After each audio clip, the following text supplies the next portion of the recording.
Show off your skills on the knitting loom with the Retreat Cowl.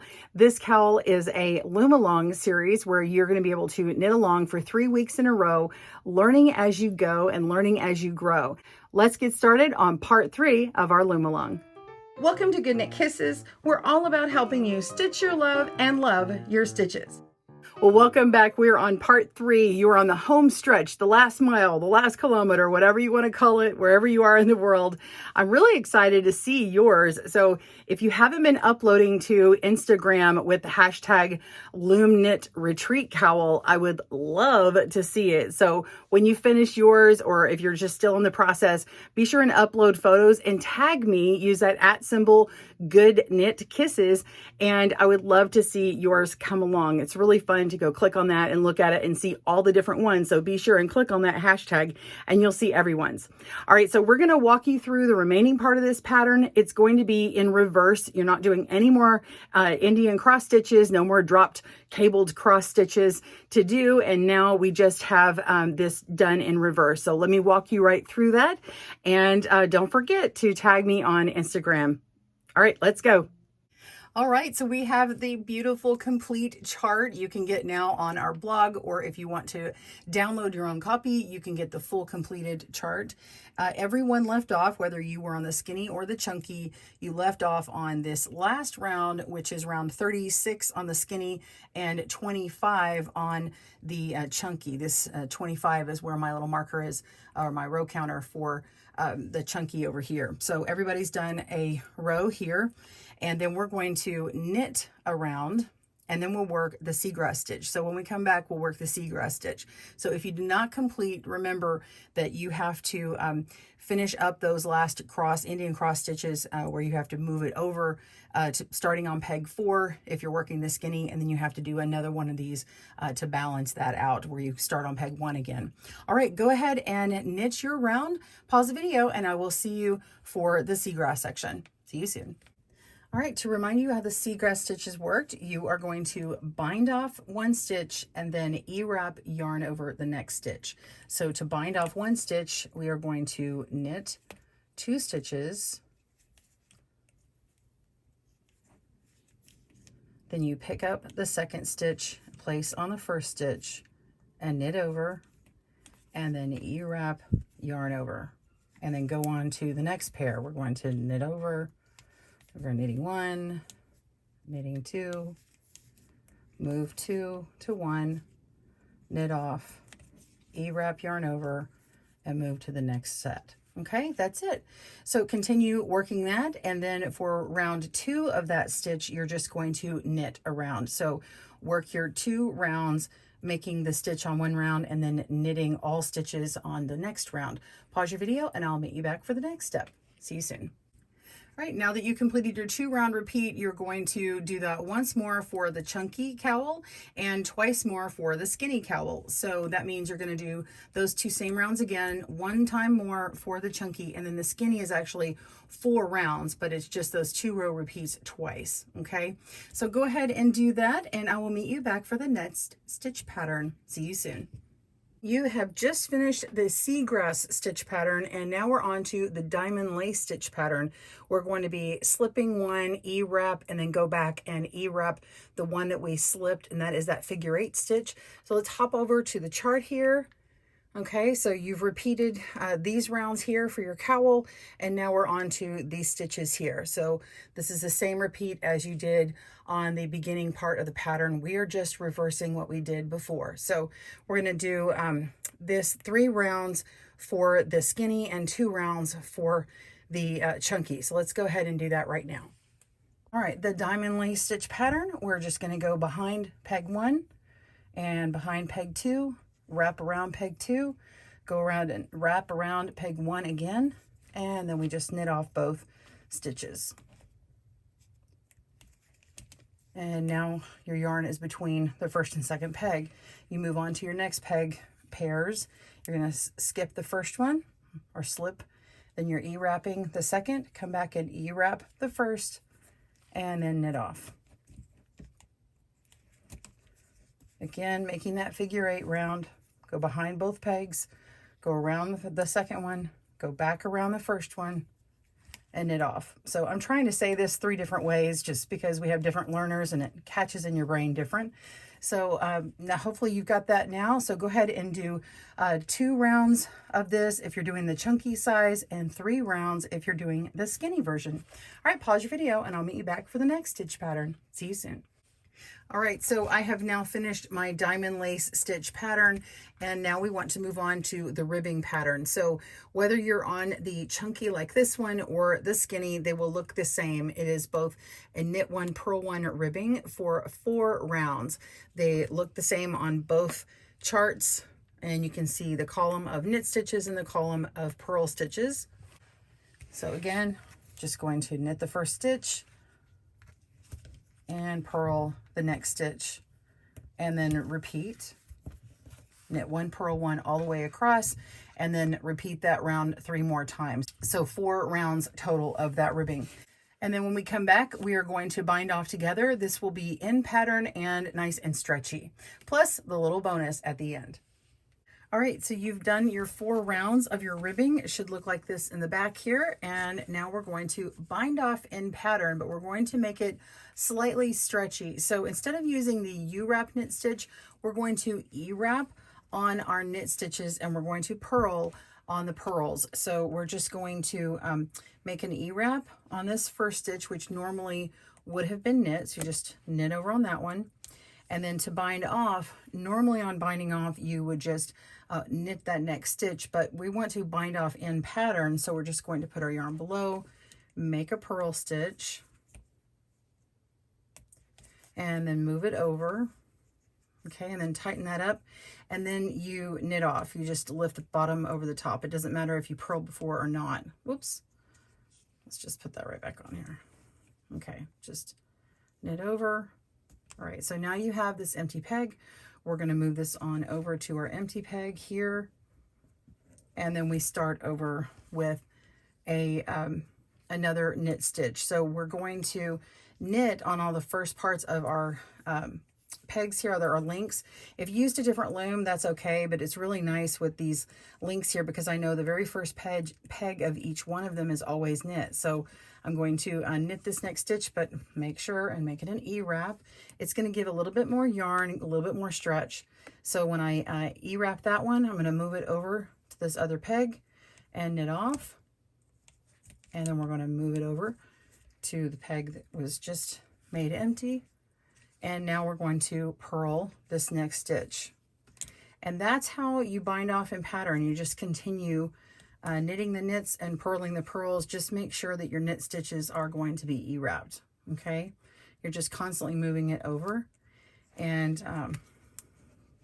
let's look at the last part. So again, this next one's going to be knit here, and you're going to E-wrap, okay? But you're just going to continue going all the way around, and when you get to these last few stitches, I'll meet you back here to finish it off. All right, we've got our last 2 stitches, and I've already worked this first one as a knit, so my last one is going to be purl, and yours should be purl. Go ahead and do that one. Remove it as you had before. Place it on that last peg here, and knit over. And then you can just pull this off of the loom. Just go ahead and make a nice long loop and get yourself a nice long tail. And then at the end of that, just cut it, pull out that ball, and there you have it. Now this looks like it has a jog in it, so I'm going to show you how to close this up and also how to weave in some of those tails. I do have a video on weaving tails, but look, I have a bonus. Look at this. Here is my skinny version. Yay! Isn't it fun? Okay, so look, I haven't finished. So see, it looks a little bit messy here. Look at the inside. Crazy, right? So I'm going to show you how to do some of these in my bonus here in a minute. So we'll finish off the 2 ends, and if you want to stick around for looking at maybe how to do some of these colors, I'll show you this here. And another bonus, I'm going to show you how I did the color changes on this one. I'm just going to show you my highlighted, it's going to be a screenshot that I just highlighted and show you where I made all these color changes in case you want to do a version like that. So stick around, be sure and look at the timestamps if you want to jump to that later on. All right, we're going to weave in our tails, but first, because of all the drop stitches, I just want to encourage you to go ahead and pull on all of your knitting downward. Now, if you noticed, you may have had some purl bumps that seem to sort of stick out a little bit more. And I just kind of pulled downward on those because really they're part of those drop stitches that are still maybe not quite so pulled down on. So if you want to individually do that, that's a good thing to do before you start weaving in all your tails, or at least do it on all the main ones. Okay, here, let me turn it around. And then this is the side that has my tails in it for changing colors. So I'm just going to turn this inside out. Okay, so quite a mess here, but that's because I had several color changes and I'm working with 4 different colors. Some of it you can run the yarn up the back, and I wanted to show you where I did that. This one, I happened to hide it right here, you know, by jogging it over sort of, but it's not the easiest thing to do. And then I've got this little piece of yarn here that's sort of hanging out, so I want to make sure and put that up to the top here. So I'm just going to examine where I have all of my stitches, and then what I want to do is pick the yarn color first, and then follow my way around those stitches. So this one, I'm just going to start at the bottom because this is the first color change. I want to make sure and tie that in really well. You can see how it's loose right here.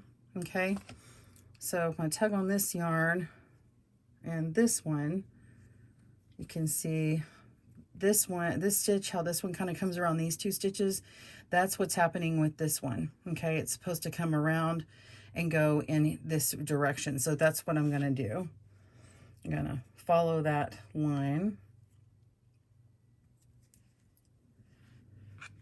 Okay, so I'm going to come around and go around this stitch here, which is what this one would have been doing.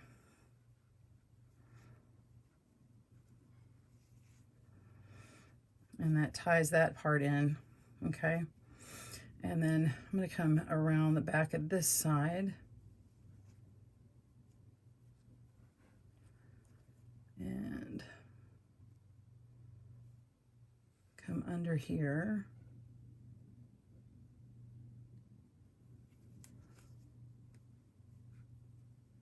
And then follow this one. Okay, so now I've sort of got it tied in. I'm going to go follow around this little, we'll call that a smile here, come up, and then I want to find the other bump up here. So we're going to go up through this little smile here, and we're going to go around this little umbrella, around like that.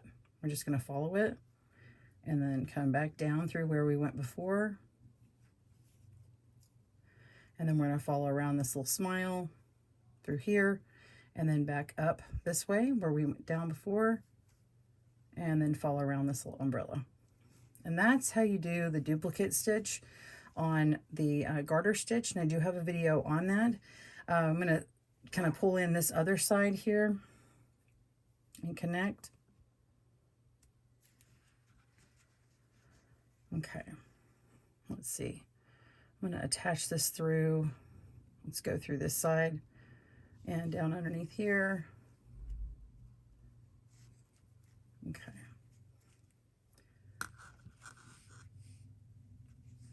And then I'm going to go on this side of it. So I'm going to go around this little smile here and come back up. And then go around this umbrella here and go down.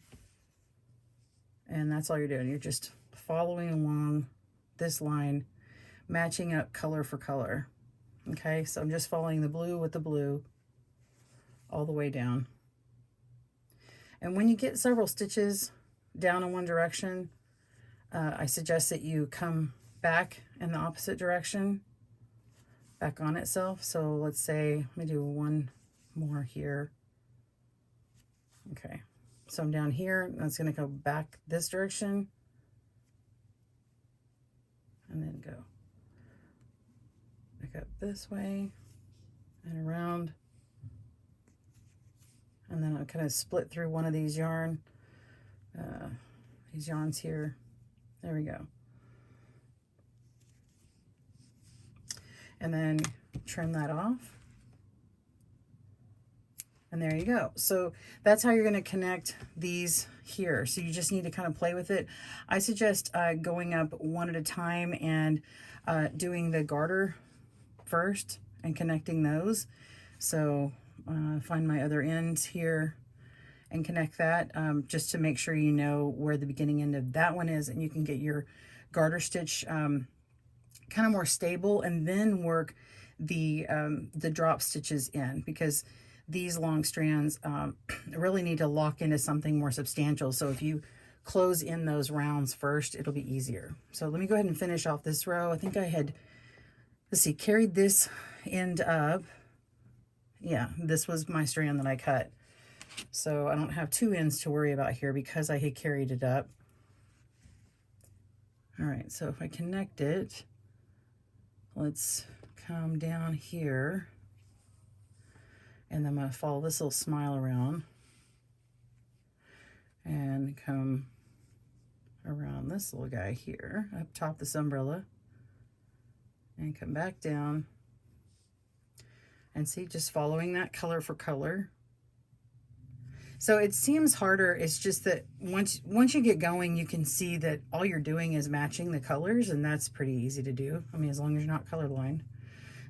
So, and you would know which colors you used. So yeah, once you get that going, let me go ahead and pull that off and then do my drop stitch here. So I have one above and below. Here's my purple one, and let's get this one going. It's humid out. My fingers feel sticky today. Okay. All right. Now I want to attach this because you can see that there is no purple here. So kind of fake it. You can see all these little, it's studying your knitting is really what you're doing. So you see this little pearl bump here, and you see one here. So I need to kind of go over and find where to go in with the pearl bump. So it's going to be right alongside where the other one is. So let's go here. There we go. And now that's closed in. Let's see, where do I want to go? We can follow this one up all the way. I'm just going to kind of go under a couple of these just for the sake of getting it woven in. Make sure and don't pull on it too much. And then I'm going to go all the way up to, oh, I split that yarn. I don't want to do that. There we go. Now I'm going to go all the way up to this drop stitch up here. So I followed one of these lines. I'm going to go around and come back down through one of these. And it won't matter this is crossing over. It's still hidden in the back. Okay.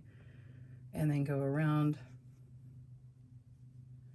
here. Let me get all of this color here. Okay. And then I can go ahead and sort of fake it back here because I've got a short tail and I want to make sure and get this really in here very secure.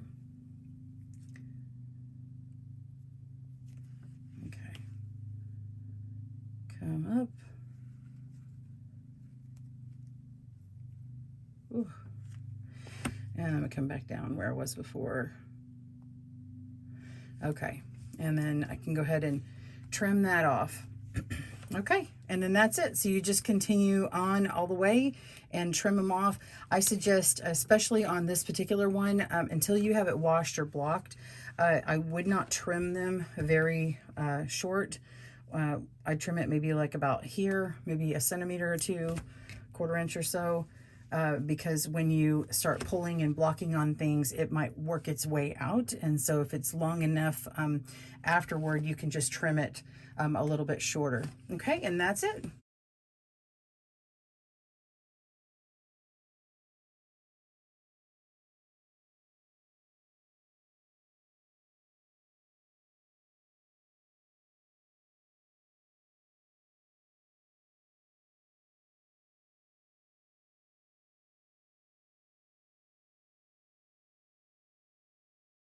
Ta-da! Okay, I know you're not finished yet and you've got to keep repeating everything to finish, but I can't wait to see your final ones, your final retreat cowls. So again, hit that hashtag LoomKnitRetreat cowl and tag us at GoodKnitKisses when you guys finish. It doesn't matter when you finish, just the fact that you finish, we will celebrate it with you. So if you're doing it at the beginning of this project when it happens, or if you're doing it a couple of years from now, because this is like evergreen stuff. This is always a good project to do. The pattern doesn't go away. So once you're done with it, we would love to see yours. If you tag me at GoodKnit Kisses, I will be able to get that alert and see it. So I can't wait to see it. Don't forget the hashtag Loom Knit Retreat Cowl. That way when we click on it, we can see all your beautiful things. And don't worry if you mess up, you can always frog and go back, or you just made a design mistake and it's very intentional, right? Oh my gosh, I'm so proud of you. Can't wait to see yours, and join us for our next knit along or loom along and stitches. Happy looming. Bye everyone. Thanks for joining us today, where we help you stitch your love and love your stitches. See you again soon.